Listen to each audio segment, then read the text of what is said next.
মৰমৰ ছাত্ৰ ছাত্ৰীসকল তোমালোকক এইচআৰ এডুকেশ্যনেল হাবলৈ স্বাগতম জনাইছোঁ। আজি তোমালোকৰ কাৰণে লৈ আহিছোঁ সায়েন্স বিষয়ৰ স্যাম্পল প্ৰেক্টিছ সেট, মানে কেনেকুৱা ধৰণৰ প্ৰশ্ন তোমালোকৰ আহিবলগীয়া মেট্ৰিক পৰীক্ষাত কেনেকুৱা ধৰণৰ প্ৰশ্ন আহিব সম্পূৰ্ণ ধাৰণা তোমালোকে পাই যাবা।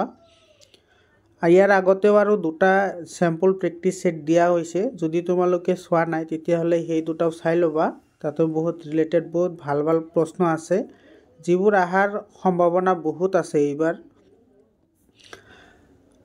যদি মোৰ চেনেলত প্ৰথমবাৰ আহিছা তেতিয়াহ'লে চেনেলটো ছাবস্ক্ৰাইব কৰা আৰু তোমাৰ বন্ধু বান্ধৱীসকলৰ লগত শ্বেয়াৰ কৰা।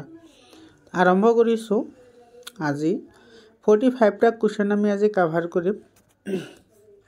1 নম্বৰ প্ৰশ্নটো চোৱা, সিলভাৰ ক্লৰাইড সূৰ্যৰ পোহৰত ৰাখিলে কি মৌল উৎপন্ন হয়? চোৱা, যেতিয়া আমি সিলভাৰ ক্লৰাইডক সূৰ্যৰ পোহৰত ৰাখোঁ তেতিয়াহ'লে এইটো সিলভাৰ আৰু ক্লৰিনলৈ কি হৈ যায়? বিযোজিত হৈ যায়। তো ইয়াৰ শুদ্ধ উত্তৰটো হ'ব ডি নম্বৰ, সিলভাৰ আৰু ক্লৰিনলৈ বিযোজিত হৈ যায় আৰু এইটো এটা বিযোজন বিক্ৰিয়া। 2 নম্বৰ কুৱেশ্যনটো হৈছে তলৰ বিক্ৰিয়াটোৰ পৰা জাৰিত আৰু বিজাৰিত পদাৰ্থ বাছি লোৱা। ইয়াতে চোৱা, যিটো কপাৰ অক্সাইড আছে, কপাৰ অক্সাইড আৰু ইফালে কিন্তু কপাৰ আহিছে কেৱল, তাৰমানে ইয়াৰ পৰা কি হৈছে? অক্সিজেন নোহোৱা হৈছে। অক্সিজেন নোহোৱা হ'লে তাক কি বুলি কোৱা হয়? বিজাৰিত হোৱা বুলি কোৱা হয়। আৰু ইফালে চোৱা আছিল হাইড্ৰজেন, কিন্তু ইয়াতে হাইড্ৰজেনৰ লগত অক্সিজেন লগ হৈ পানী উৎপন্ন হৈছে, অৰ্থাৎ হাইড্ৰজেনে অক্সিজেন যোগ হৈছে। তো অক্সিজেন যোগ হ'লে তাক জাৰিত বুলি কোৱা হয়। অৰ্থাৎ আমি পালোঁ যে কপাৰ অক্সাইড বিজাৰিত হৈছে আৰু হাইড্ৰজেন জাৰিত হৈছে। তো ইয়াৰে বি নম্বৰটো শুদ্ধ উত্তৰ। 3 নম্বৰ প্ৰশ্ন, লিটমাছ দ্ৰৱটো প্ৰথম অৱস্থাত কি ৰঙৰ হয়? এইটো বেঙুনীয়া ৰঙৰ হয়, বেঙুনীয়া ৰং।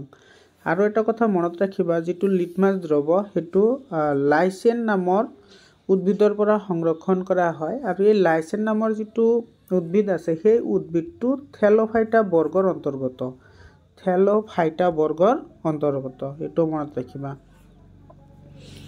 ভিনেগাৰত থকা এচিডবিধ হ'ল, ভিনেগাৰত কি এচিড থাকে? এচিটিক এচিড থাকে বা এইটোক ইথানইক এচিড বুলিও কোৱা হয়, মনত ৰাখিবা। লেক্টিক এচিডটো তোমাৰ দৈত থাকে, যিটো লেক্টোবেচিলাছে উৎপন্ন কৰে।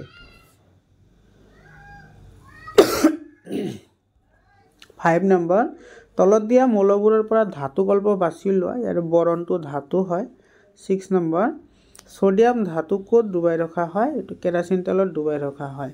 কিয় ডুবাই ৰখা হয়? কাৰণ সোডিয়াম ধাতুটো সক্ৰিয়তা শ্ৰেণীৰ একেবাৰে ওপৰত থাকে, একেবাৰে ওপৰত মানে পটাছিয়ামৰ পিছতে আছে সোডিয়াম। তো ই যেতিয়া অক্সিজেনৰ লগত বিক্ৰিয়া কৰে তেতিয়া প্ৰচুৰ পৰিমাণে তাপ উৎপন্ন কৰে। সেইকাৰণে যাতে অক্সিজেনৰ সংস্পৰ্শত আহিব নোৱাৰে সেইকাৰণে ইয়াক কেৰাচিন তেলত ডুবাই ৰখা হয়।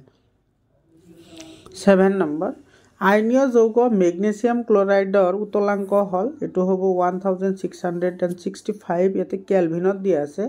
চেলচিয়াছত হ'ল 1412, এইটো ডিগ্ৰী চেলচিয়াছ। এইটো মনত ৰাখিবা, চেলচিয়াছত হৈছে 1412 ডিগ্ৰী চেলচিয়াছ আৰু ইয়াৰ লগত যদি 273 প্লাছ কৰা তেতিয়াহ'লে কিমান আহিব? এইটো 1685 আহিব। 8 নম্বৰ কুৱেশ্যন, চিনাবাৰ হ'ল, চিনাবাৰ এটা মাৰ্কুৰিকৰ আকৰিক যাৰ সংকেত হৈছে HgS।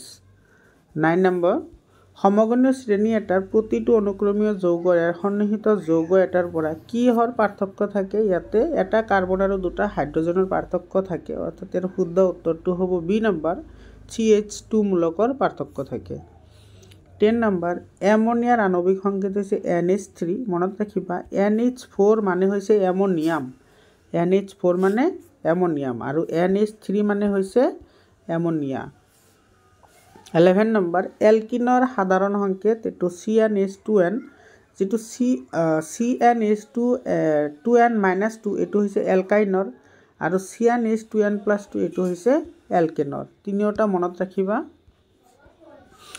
12 নম্বৰ, কি অনুঘটকৰ উপস্থিতিত অসম্পৃক্ত হাইড্ৰকাৰ্বনৰ লগত হাইড্ৰজেন যোগ হৈ সম্পৃক্ত হাইড্ৰকাৰ্বন উৎপন্ন কৰে? এইটো হৈছে পেলাডিয়াম বা নিকেল অনুঘটকৰ উপস্থিতিত। 13 নম্বৰ, মেণ্ডেলিভৰ পৰ্যাবৃত্ত তালিকা ব্যৱহাৰ কৰি পটাছিয়াম মৌলৰ অক্সাইডৰ সংকেত কি হ'ব K2O হ'ব 14 নম্বৰ এটা পৰমাণুৰ ইলেক্ট্ৰনৰ বিন্যাস হ'ল 287 তলৰ মৌলবোৰৰ কোনটোৰ সৈতে ৰাসায়নিক সাদৃশ্য থাকিব ইয়াতে যেটো ফ্লোৰিন আছে ফ্লোৰিনৰ পৰমাণু ক্ৰমাংক হৈছে 9 ইয়াৰ ইলেক্ট্ৰনীয় বিন্যাস হ'ব 27 গতিকে ইয়াতেও 7 আছে ইয়াতেও 7 আছে যেহেতু ইহঁতৰ ইলেক্ট্ৰনীয় বিন্যাস বা যোজ্যতা একে হয় গতিকে ফ্লোৰিনৰ লগত 287 ৰ যেটো মৌল আছে হেতুৰ লগত সাদৃশ্য থাকিব 15 নম্বৰ পাইৰুভেট অণু ভাঙি কাৰ্বন ডাই অক্সাইড পানী আৰু শক্তি উৎপন্ন হোৱা বিক্ৰিয়াটো ক'ত সম্পাদিত হয় এটো মাইটোকন্ড্ৰিয়াত সম্পাদিত হয় 16 নম্বৰ যি প্ৰক্ৰিয়াৰ দ্বাৰা এটা সবুক্ষী জীৱৰ কাৰ্বন আৰু শক্তিৰ প্ৰয়োজনীয়তা পূৰ্ণ কৰা হয় তাক কি বুলি কোৱা হয় হালুক সংশ্লেষণ বুলি কোৱা হয় 17 নম্বৰ তলত দিয়া কোনটো জীৱৰ নিম্নকৰণ পেলনীয়া দ্ৰৱ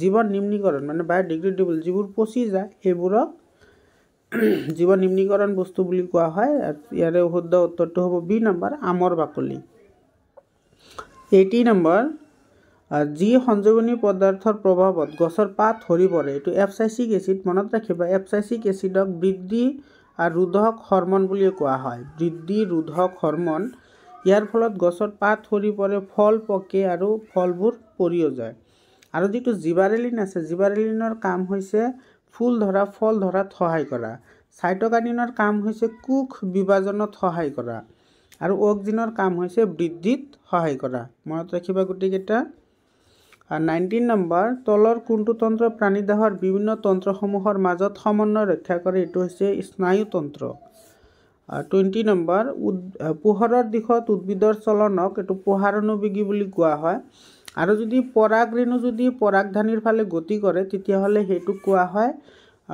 ৰসায়নুবেগ বা কেমোট্ৰিফিজম বুলি কোৱা হয় আৰু যদি হিপাবোৰ পানীৰ ফালে গতি কৰে তেতিয়া হলে হেতুক হাইড্ৰোফিজম বুলি কোৱা হয় বা জলানুবেগ বুলি কোৱা হয় মনত ৰাখিবা কথাখিনি 21 নম্বৰ দুটা নিউৰনৰ মাজৰ ফাকটোক কি বুলি কোৱা হয় সাইনেপছ বুলি কোৱা হয় 22 নম্বৰ তলৰ কোনটো পৰাগধানীত পোৱা যায় পৰাগৰেণু পৰাগধানীত পোৱা যায় 23 নম্বৰ কিছুমান সৰল প্ৰাণী কাটি টুকুৰা টুকুৰা কৰাৰ পিছতো হে প্ৰত্যেকটো টুকুৰাৰ পৰা নতুনকৈ জীৱৰ সম্পূৰ্ণ এটা জীৱৰ সৃষ্টি হয় জীৱটো হ'ল এটো হ'ব প্লেনেৰিয়া যদি আমি মাজে মাজে কাটি দিও তথাপি তাৰ পৰা ই হয় এটো বহু বিভাজন বুলি কোৱা হয় 24 নম্বৰ শুক্ৰাণু পৰিবহন আৰু পৰিপুষ্টি তলৰ কোনটোৱে সহায় কৰে এটো শ্লেষ্মাই সহায় কৰে 25 নম্বৰ এজোপা হালধীয়া আৰু ঘূৰণীয়া বীজ বহন কৰা আৰু আনজোপা সেউজীয়া আৰু সুতৰা বহন কৰা দুজোপা মটৰ মাহৰ মাজত যেতিয়া সংকৰণ ঘটোৱা হয় তেতিয়া দ্বিতীয় জনুৰ গছৰ অনুপাত হ'ব এটো 9:3:3:1 মনত ৰাখিবা এই যেটো প্ৰশ্ন আছে এই প্ৰশ্নটো তোমাৰ ডাইৰেক্টলি এনেকৈ সুধিব পাৰে যে মেণ্ডেলৰ দ্বিসংকৰণ পৰীক্ষাৰ অনুপাত কি তথাপি শুদ্ধ উত্তৰটো সি নম্বৰে আহিব অৰ্থাৎ মেণ্ডেলৰ দ্বিসংকৰণ পৰীক্ষাৰ অনুপাত হৈছে 9:3:3:1 26 নম্বৰ যদি জিনীয় উখ মানে টিটি আৰু জিনীয় চাপৰ মানে টিটি তেতিয়া হলে পিছৰ আবদ্ধজনটোত কেনেকুৱা ধৰণৰ গছ পাম ইয়াতে আহিব টিটি ইয়াতে আহিব কি টিটি ইয়াতে দুয়োটা কি হ'ব উখ হ'ব কিন্তু কৈছে পিছৰ যেটো প্ৰজন্ম হেতু পিছৰ প্ৰজন্মটোত কি হ'ব উখ আৰু চাপৰ দুয়োটা পাম তাৰ পিছৰ প্ৰশ্নটো হৈছে 27 নম্বৰ কোৱেশ্চন প্ৰাকৃতিক নিৰ্বাচনৰ ভিত্তি বিৱৰ্তন হয় বুলি কোনে মত পোষণ কৰিছিল এটো চাৰ্লছ ডাৰউইনে প্ৰাকৃতিক নিৰ্বাচন নামৰ সূত্ৰটো আগবঢ়াইছিল 28 নম্বৰ দাপোন এখনৰ পৰা যিমান দূৰত নোহোৱা লাগে প্ৰতিবিম্বটো সদায় থিয় হ'ব লাগে তেতিয়া হলে দাপোনটো কেনেকুৱা হ'ব হয় সমতুল হ'ব নহলে উত্তুল হ'ব তো ডি নম্বৰটো শুদ্ধ উত্তৰ 29 নম্বৰ অভিধানত থকা সৰু আখৰবোৰ পঢ়িবলৈ কেনে ধৰণৰ লেন্স ব্যৱহাৰ কৰা হয় এটো 5 সেন্টিমিটাৰ ফোকাস দৈৰ্ঘ্যৰ উত্তল লেন্স ব্যৱহাৰ কৰা হয় 30 নম্বৰ লেন্স এখনৰ ক্ষমতা কি আখৰেৰে লিখা হয় এটো ডি আখৰেৰে লিখা হয় ডি মানে হৈছে ডায়োপ্টাৰ 31 নম্বৰ মানুহৰ চকুৱে লেন্সৰ ফোকাস দৈৰ্ঘ্য হালহলনি কৰি বিভিন্ন অৱস্থিত বস্তু ফোকাস কৰিব পাৰি ইয়াৰ কাৰণ হল উপযোজন ক্ষমতা 32 নম্বৰ হাইপাৰমেট্ৰোপিয়া বা দূৰদৃষ্টিগ্ৰস্ততাৰ বিকাৰৰ কাৰণ হৈছে ইয়াৰে কাৰণ কি হয় এটো চকুৰ লেন্সৰ ফোকাস দৈৰ্ঘ্য যথেষ্ট বেছি হয় আৰু অক্ষিগোলকটো যথেষ্ট সৰু হয়। তো ইয়াৰে দুয়োটা শুদ্ধ, এ আৰু বি। এইটো ডি নম্বৰ অপশ্যনত আছে, গতিকে শুদ্ধ উত্তৰটো ডি নম্বৰ হ'ব, এ আৰু বি দুয়োটা। 33 নম্বৰ, ৰামধেনু সূৰ্যৰ কোন দিশত সৃষ্টি হয়? এইটো সূৰ্যৰ বিপৰীত দিশত সৃষ্টি হয়। 34 নম্বৰ, এটা বৈদ্যুতিক বাল্ব 10 মিনিট সময়ত 0.5 এম্পিয়াৰ প্ৰবাহ লয়। বৰ্তনীটোত চালিত বৈদ্যুতিক আধানৰ পৰিমাণ কিমান হ'ব? চ' ইয়াতে আমি Q is equal to I T লিখিব পাৰি। এইটো formula Q is equal to I T, মানে চালিত যিটো প্ৰবাহৰ মান আছে বা এইটো I is equal to Q by T আছিল, মানে একক সময়ত যিমান আদান পাৰ হৈ যায় তাকে কি বুলি কোৱা হয়? বিদ্যুৎ প্ৰবাহ বুলি কোৱা হয়। এতিয়া ইয়াৰ পৰা যদি আমি বজ্ৰ পূৰণ কৰোঁ তেতিয়াহ'লে কি পাম আমি? কিউ ইনটু 1 মানে কিউ আৰু আই ইনটু টি, মানে Q is equal to I T. ইয়াতে আই মানে হৈছে প্ৰবাহ, প্ৰবাহৰ মান দি আছে 0.5 আৰু ইয়াতে সময় দি আছে 10 মিনিট।